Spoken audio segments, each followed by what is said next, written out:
जय श्री राधे कृष्ण। मेरे प्रिय श्रोतागणों, आप सभी का हार्दिक स्वागत है मेरे चैनल मेरे कृष्ण पर।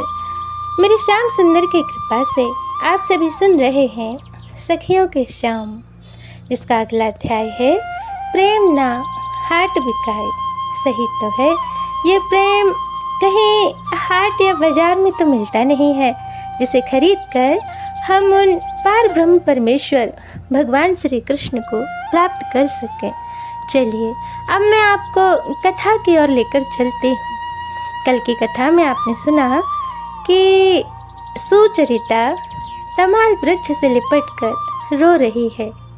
तभी श्याम सुंदर वहाँ आ जाते हैं और कहते हैं, सुची सुची, क्या हुआ सुची, तू यहाँ कैसे?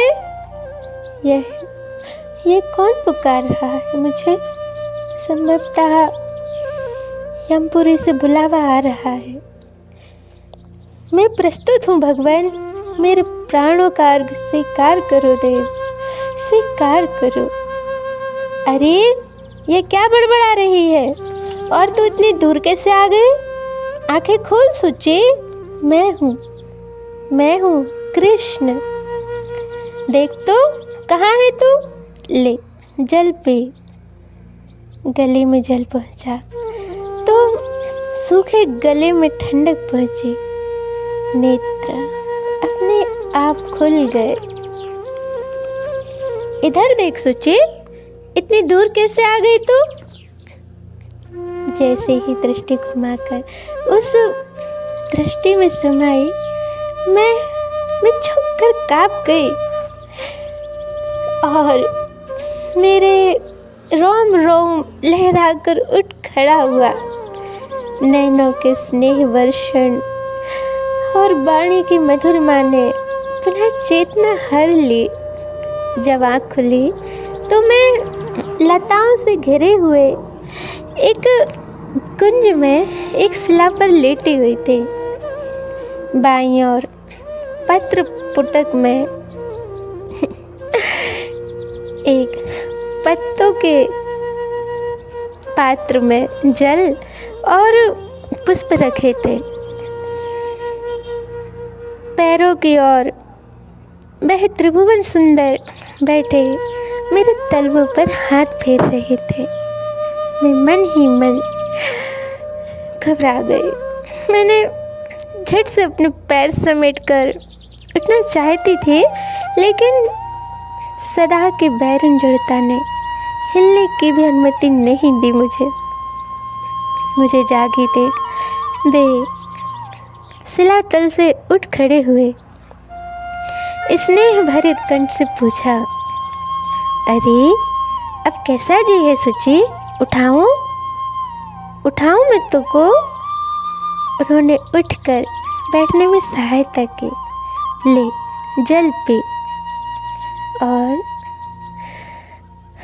पत्ते के दोनों से उन्होंने वह पात्र मेरे अधरों से लगा दिया।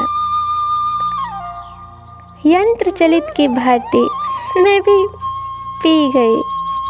जल पीने से चेतना कुछ गहराई, फिर भी समझ नहीं पा रही थी कि ये सब स्वप्न है ये सत्य।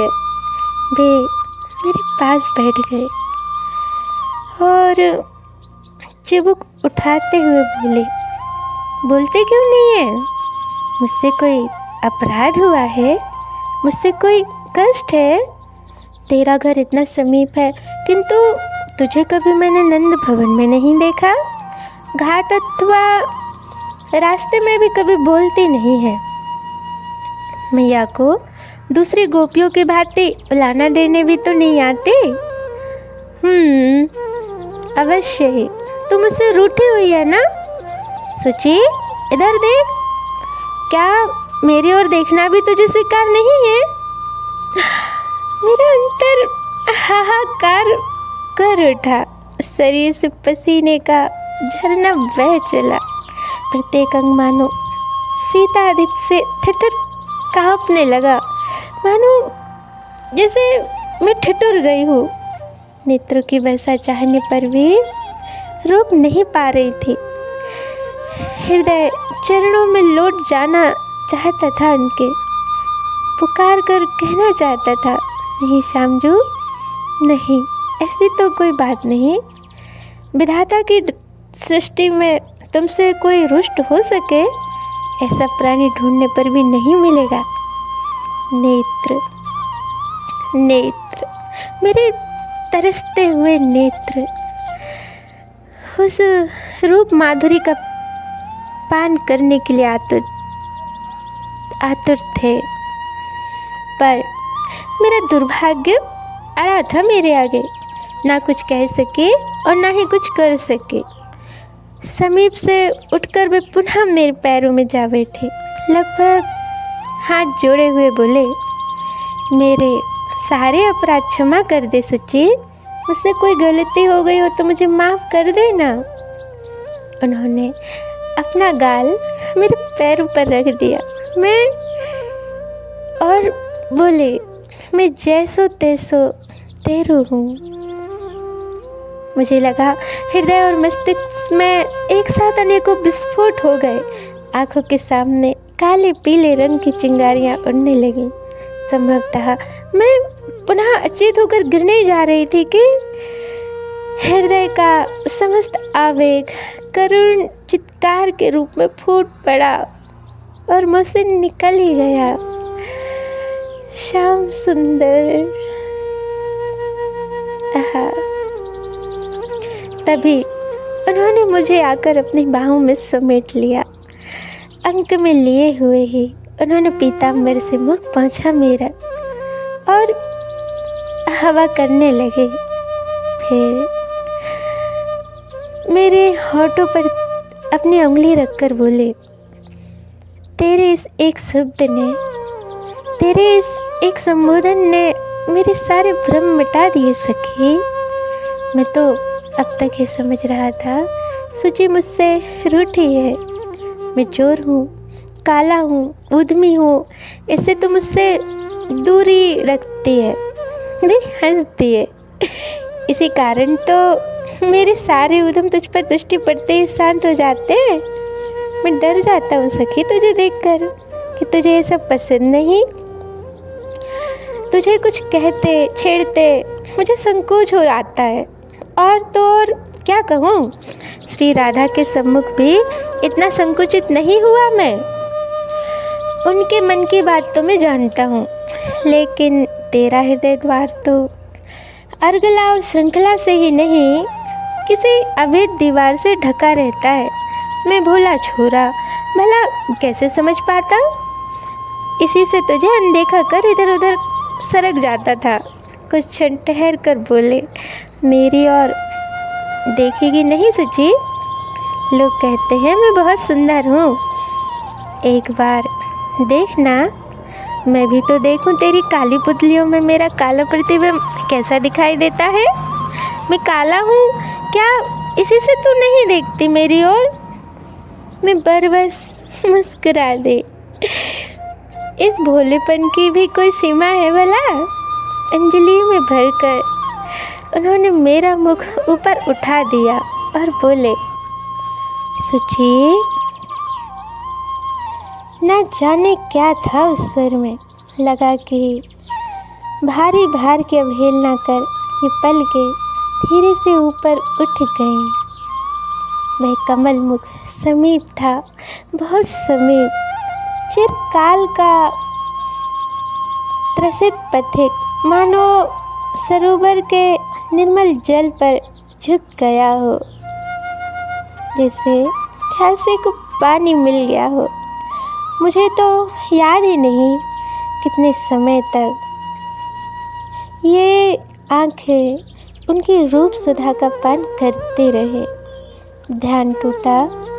जब ध्यान टूटा मेरा, वे एक हाथ से मेरा मस्तक हिलाते हुए हंसकर कह रहे थे, रे कुछ बोलेगी नहीं? ये हीरे से चमकते दांत, उनकी आभा से उज्ज्वलता लिए उनके होठ मस्तक हिलाने से गतिमान हुए, दौड़ दौड़ कर कपोलों को चूमते उनके मकर कुंडल, बार बार झुक झुक आते उनके घुंघराले केस, मुखमंडल की वह अमित छवि और संपूर्ण शरीर की अपार शोभा, सबसे ऊपर वह दिव्य देह गंध। उनके सखा कहते हैं, कन्हैया की देह गंध इसे कहीं छिपने नहीं देते। अपनी सीमित इंद्रिय शक्ति से मैं क्या क्या देखूं, क्या अनुभव करूं। विधाता की कृपणता आज बहुत खटक रही है। असमर्थता के बोझ से कसमसा कर मैं उठी। अरे क्या देख रही है, बोलना। लोग झूठ कहते हैं ना कि मैं सुंदर हूँ। संभवतः मुझे चिढ़ाने के लिए कहते होंगे। सुंदर तो तू है, तो काला हूँ। मुझे मन ही मन हंसी आ गई। आहा, कितनी बातें बनानी आती है इन्हें। मेरे जितने ही तो हैं, कुल 7 बरस के। मुझे तो बात ही नहीं आती, भीतर कुछ सूझता भी नहीं है, तो शब्द ही नहीं मिलते। और ये मैया रे, बोलते क्यों नहीं? फिर हाथ जोड़ूं तेरे। मैं व्याकुल हो उठी, जीभ को मुख में घुमा फिरा कर देखना चाहा कि वह मुंह में है भी कि कहीं भाग गई, किंतु कुछ भी ना हो सका। संभवतः मेरी व्याकुल दृष्टि उन्हें छीन ले, अतः वैसा कुछ भी नहीं किया।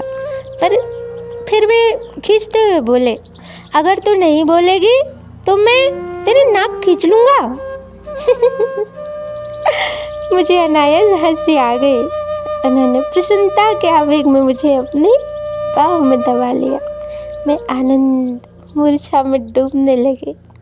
तभी वे मुख झुकाकर अपने अधरों से मेरा ललाट स्पर्श करते हुए बोले, कितना मधुर स्वर है तेरा, बोलना बोलना। मेरे कान सुनने को तरस रहे हैं तेरे ये मीठे स्वर। वह स्पर्श, वह श्वास की मोहिनी गंध, मैं अवश हो चली। नयन पुट मुंद गए और अवश मन अधीर स्वर फूटा, श्याम सुंदर। बोल सुची, और बोल ना। श्याम सुंदर, श्याम सुंदर, श्याम सुंदर। मन और प्राणों के साथ साथ जीवा आवृत्ति करती गई। कितना समय बीता, जानने का ना अवसर था, ना इच्छा और ना ही कोई साधन। सुची, ए सुची, मैं हूँ ना तेरे साथ। आंखें खोल, देख तेरे केस पास खुल गए हैं। तू उठकर बैठ, तो मैं इनको बांध दूँ। अब चले, देर हो रही है। सखा ढूंढते होंगे मुझे। तेरी मैया भी चिंतित हो रही होगी, जाने कहाँ चली गई है लाली। उन्होंने ढीली चोटी कर उसमें फूल सजाकर मुझे दिखाने के लिए आगे लटकाते हुए कहा। मैंने आश्चर्य से उनकी ओर देखा। ये सब कहाँ से सीखा? उठ चले अब।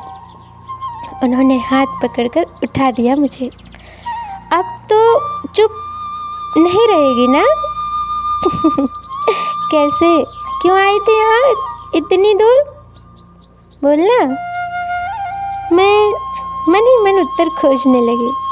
अरे फिर गूंगी हो गई क्या? खींच कर बोले वो। मैं अचानक उनका मुँह देखने लगी। मैं हंस पड़े।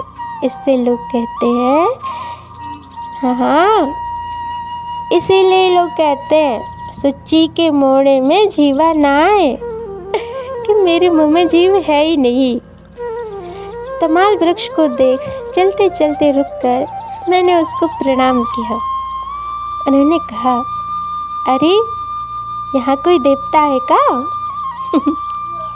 मैंने हंसकर हाँ में मस्तक हिला दिया। अरे कौन देवता है? मैं फिर से उस उत्तर को ढूंढने में लग गई। आज की कथा यहीं तक।